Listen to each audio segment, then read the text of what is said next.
Jello with salmon? What is wrong with the 1970s? Hello, welcome to Sound and Fury Book Reviews. As usual, I am Tina. Today I'm doing a book review of Motherthing by Ainsley Hogarth. This is a domestic suspense novel from 2022 from Vintage. It's coming out in this month, in September, or maybe early October. I can't remember. Sorry. I received this arc from NetGalley in exchange for a fair review, so thank you to the publisher.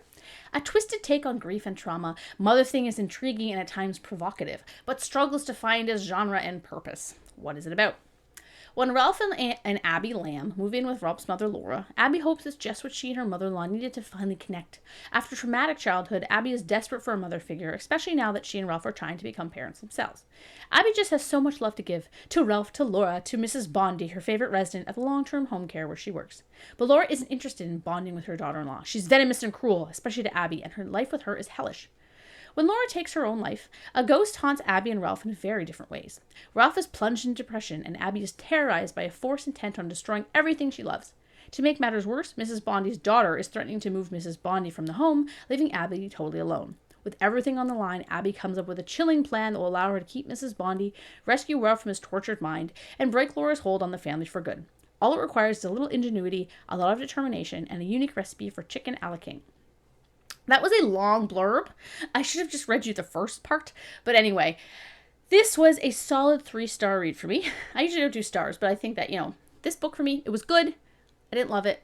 I definitely didn't hate it. I thought it was really good. It's just certain aspects were great, but others missed the mark for me. It might work better for other people, as my critiques of it come from more my reaction to things than more objective things like prose or the story. So I think it's a well-written story. I think she's a great writer. There's just things in the book that just didn't work for me personally, and I'm going to explain that. So what did I enjoy? The cover, first of all, is definitely in my top 10 of the year. It's absolutely fantastic. I loved that cover. It's what drew me in. I loved how weird the book was. It wasn't afraid to take a risk on something quirky and dark. The tone was very foreboding and grim, which held steady throughout. That's sometimes hard to do when a book has a lot of dark humor, and this managed to stay on kind of like an even keel. As much as I'm not super fond of first person generally, I liked the stream of consciousness aspects and how little things from earlier in the novel came back in amusing ways. The book is clever, and there are some provocative and imaginative metaphors and turns of phrase that I really enjoyed. I also liked how we're not sure whether it's a ghost story or whether the entire thing is a manifestation of Abby's guilt and her husband's deep, deep grief.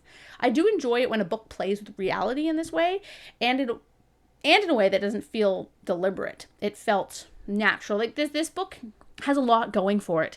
There are some moments of comedy that made me laugh too. Honestly, I think a lot of people really love this book, but here comes the stuff that I wasn't super into.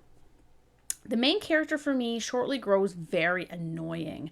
I had no idea how old she was supposed to be, as sometimes she acted like she was barely out of her teens, and at others she was my age. I had no clue what to make of her behavior at some points. I was just like, what are you doing? And it's not that, she was unreliable narrator, because she is. It doesn't have anything to do with that. It's more just like, I'm like, this doesn't seem consistent personality-wise. The book is not scary. The ending is a bit bonkers, but it's nothing I haven't seen before in horror, at least. I'm not sure how Abby made the leap to doing what she did in all truth, but it definitely didn't go where I expected from the start, so that was refreshing and kind of funny in a gross way. The bad mother made me nuts trope is getting to be a bit tired. We see it all the time in novels. There's a junky mother or a neglectful mother that we only see one side of, and it makes the grown daughter have severe issues that she doesn't go to counseling for.